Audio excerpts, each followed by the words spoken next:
gente, tudo bom? Então, sejam bem-vindos ao curso de Orientação e Prescrição Farmacêutica. Sou grato a todos pela oportunidade de passar um pouquinho da minha experiência como farmacêutica gestora de drogarias. Nossa primeira mini-aula será sobre anti-inflamatórios não esteroidais.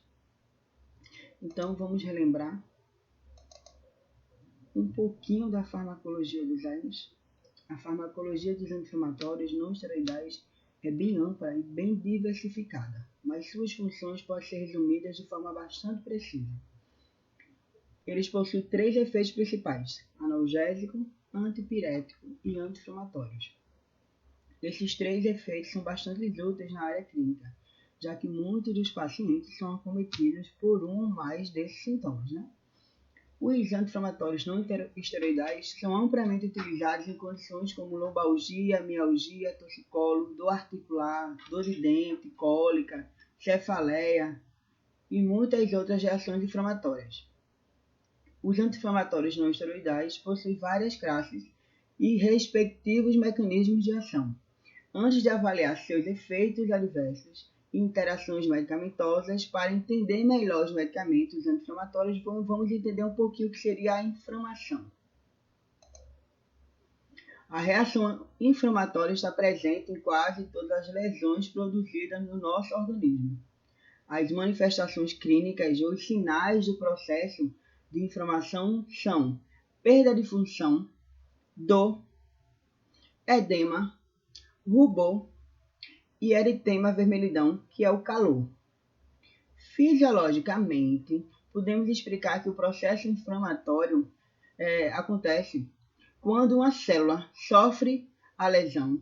O fosfolipídio de membrana, metabolizado pela enzima fosfolipase 2, ela é estimulada pela essa lesão e ela libera o ácido araquidônico da membrana da célula para o citoplasma.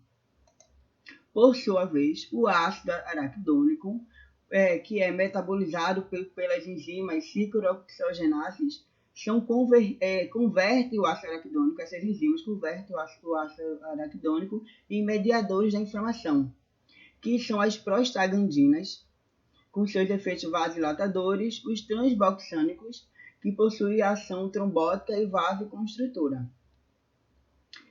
Os AINES ou drogas inflamatórias compartilham um modo de ação comum que envolve a inibição da enzima ciclooxigenases.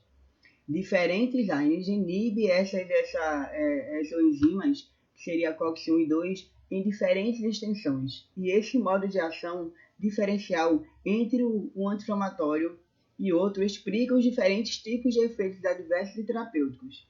A inibição da COX ela é precisa. São as enzimas COX responsáveis pela geração de prostanoides, que são substâncias que consistem em 3 principais componentes: prostaglandinas, responsáveis por reações inflamatórias, prostacicrinas, que são ativadas na fase da resolução da inflamação, e transboxânicos, que são os mediadores da vasoconstrição. É importante lembrar que o efeito terapêutico dos anti-inflamatórios não depende apenas do anti-inflamatório escolhido, mas também da dose em que o anti-inflamatório é administrado.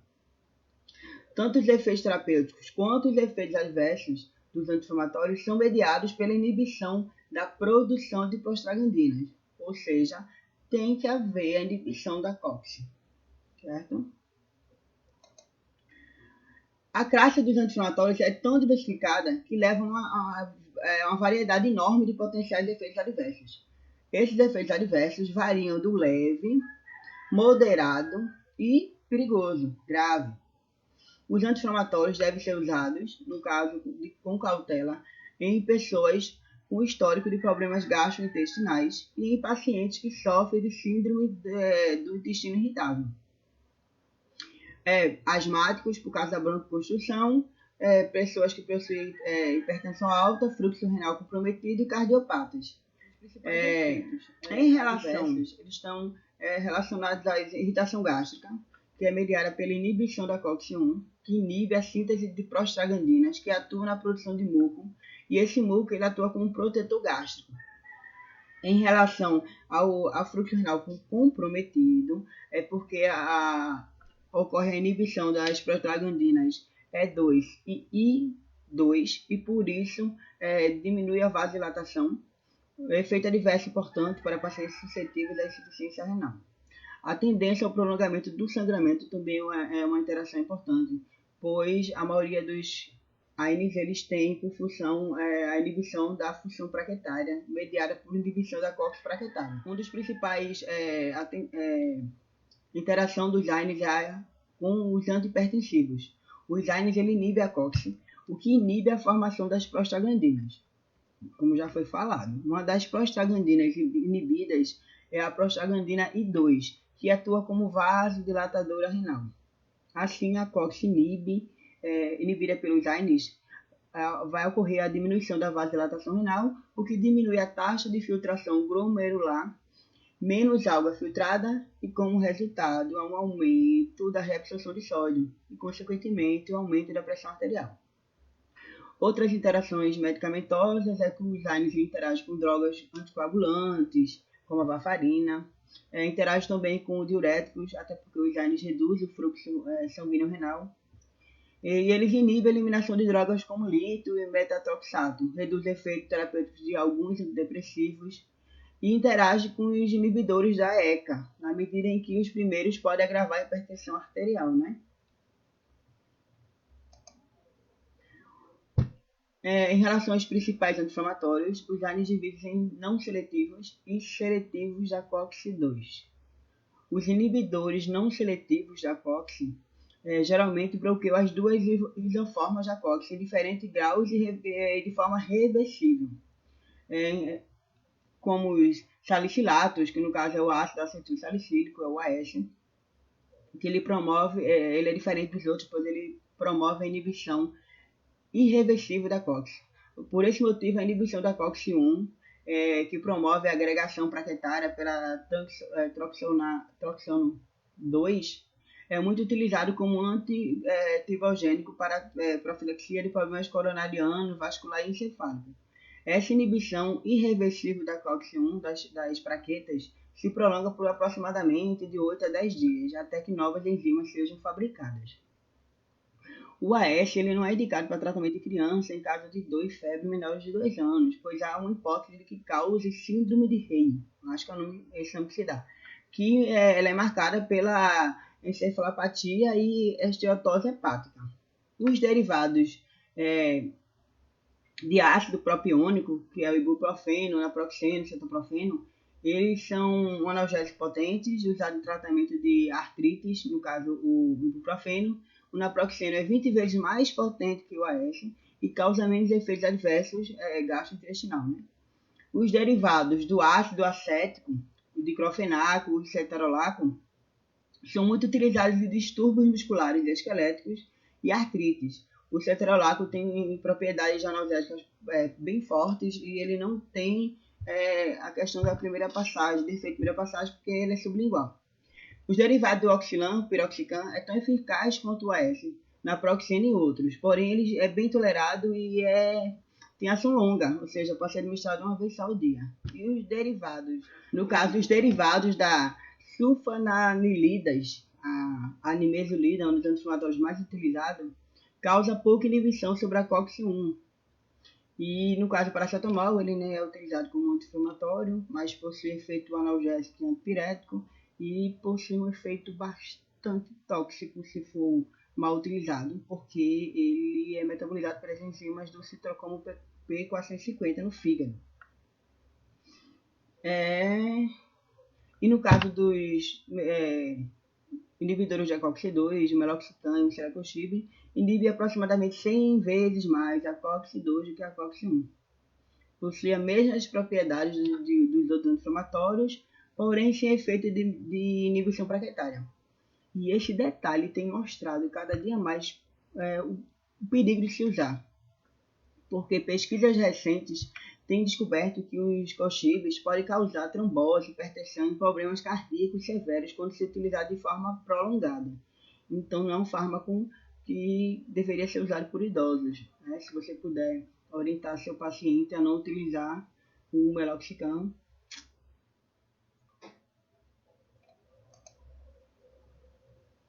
Em relação ao ibuprofeno, quando ele está na apresentação de 300, 400 ou na forma farmacêutica de gotas, ele é passivo à prescrição farmacêutica, ou seja, farmacêutica ele pode prescrever. Ele é indicado a se prescrever um comprimido de 6 a 8 horas por dia. Em caso de crianças, 1 a 2 gotas por quilo peso, ou seja, se for de 50, 2 gotas, se for de 100, 1 gota por quilo, não ultrapassando 40 gotas por dose. Pode ser prescrito de 6 a 8 horas, de 6 em 6 ou de 8 a 8 horas. Em questão de adulto, ele pode tomar 40 gotas, que equivale a 200 miligramas, ou 160, que equivale a 800 miligramas. No caso, 40 gotas pode ser de 6 em 6 e 160 gotas não é muito indicado a prescrição, né, o farmacêutico fazer essa prescrição. São uma boa opção para associar antihistamínicos e descongestionantes. São ares bem mais tolerados e também possuem um efeito bem atenuado no estômago. Se necessário, pode ser usado nas primeiras 12 semanas da gestação e amamentação, mas com muita cautela, né? Eu prefiro não prescrever para a gestante, deixar isso com o médico. Né? Quando não prescrever, idosos que usam digoxina, não pode ser associado a outros anti-inflamatórios, diuréticos de alça, anticoagulantes, antipertensivos, doenças hepáticas e renais. A orientação farmacêutica a gente tem que dar sempre que ele deve ser tomado junto com a água, próxima à alimentação, 20 minutos antes ou 20 minutos após. Não obtendo melhora, o paciente deve procurar a assistência médica. Antes de procedimentos odontológicos ou operatórios, suspender no mínimo 24 horas antes do procedimento. Antipertensivos deve usar a menor dose pelo menor período, ou seja, ibuprofeno, se for de 400, tomar de 8 em 8 por no máximo 5 dias, não ultrapassar isso. Em relação à orientação do que seria o medicamento prescrito por médicos, que seria ibuprofeno 600, que a posologia dele é 2 vezes ao dia em caso de idosos e 3 vezes ao dia em caso de adultos jovens, não passar de 10 dias de uso.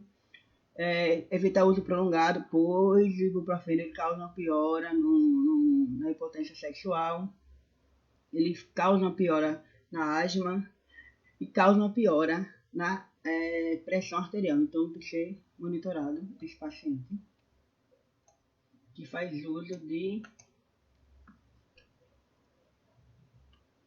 ibuprofeno. No caso do naproxeno sódico, nós podemos prescrever, eles são na apresentação de 500 ou 550 miligramas, ele tem que ser prescrito 2 vezes ao dia, por no máximo 10 dias. Pode ser prescrito em caso de dores de cabeça persistente, enxaqueca, é contraindicado, tem as mesmas contraindicações dos outros inflamatórios. E ele pode ser usado de 12 a 12 horas porque tem uma liberação retardada ou controlada. Eles são indicados para artrite juvenil, reumatoide, osteoartrite, bursite, tendinite, gota, enfim. A meia-vida dele é de aproximadamente 14 horas. Por isso, o uso é a cada 12 horas. Sua potência pode ser 2 vezes mais em idosos. Por causa disso, por causa do declínio da função renal, a gente tem que usar com cautela esse perfil de pacientes. Ele ultrapassa a placenta e vai para o leite materno.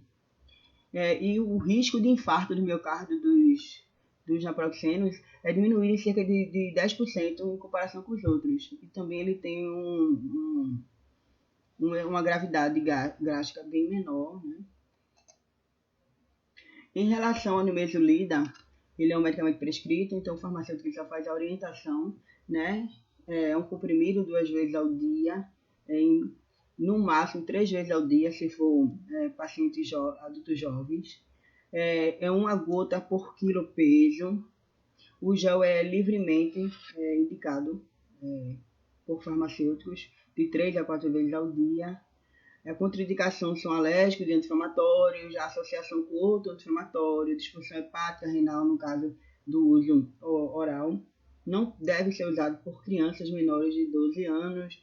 Idosos devem usar a menor dose pelo menor período, ou seja, se for dar orientação, você vai dizer ao seu paciente que ele vai usar 2 vezes ao dia por no máximo 5 dias, 3 dias, não tendo melhora, procurar médico com assistência médica. Não pode ser usado com álcool ou outros hepatotóxicos, pois com paracetamol não é uma boa associação, pois ele já é bem hepatotóxico, então vai aumentar a reação adversa do outro. Descontinuar o uso se não houver melhora com 3 dias de uso e observar a pressão arterial desse paciente, né? No caso do nimesulida, ele tem uma seletividade similar ao celecoxib. Os efeitos adicionais do nimesulida é a inibição da ativação dos neutrófilos, diminui também a produção das citocinas, redução da produção de enzimas degradantes e ativação de receptores para glicocorticoides. O uso deve ser limitado a no máximo 15 dias, devido ao risco de hepatotoxicidade. Em relação ao diclofenaco, também é um medicamento que o farmacêutico não prescreve, ele só orienta.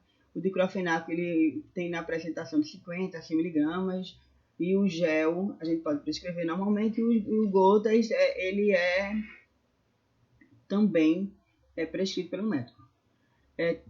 A literatura ele fala muito que só pode ser usado para maiores de 14 anos, mas tem alguns fabricantes que na embalagem tem indicação acima de 1 ano, certo? A posologia do comprimido é 3 vezes ao dia, até no máximo 4 vezes ao dia, e 1 gota por quilo peso. 45 gotas para quem tem 45 quilos. O gel pode ser usado de 3 a 4 vezes ao dia. É contraindicado a alérgica, a associação de outros inflamatórios. Para quem tem disfunção renal, crianças que maiores de 14 anos é o perfil ideal. Deve ser usado com cautela por idoso, ou seja, menor dose, menor período. Isso é bom se enquadra a qualquer anti-inflamatório. Evitar consumo de outros fármacos hepatotóxicos. Descontinuar o uso se não houver melhora e procurar assistência médica após 72 horas do início do tratamento. E ingerir junto aos alimentos para evitar problemas gástricos. Ter cuidado com a retenção hídrica, né? Caso esse paciente venha perceber a diminuição da excreção de urina, ele deve descontinuar e procurar o médico. Isso. Observar a pressão arterial, né?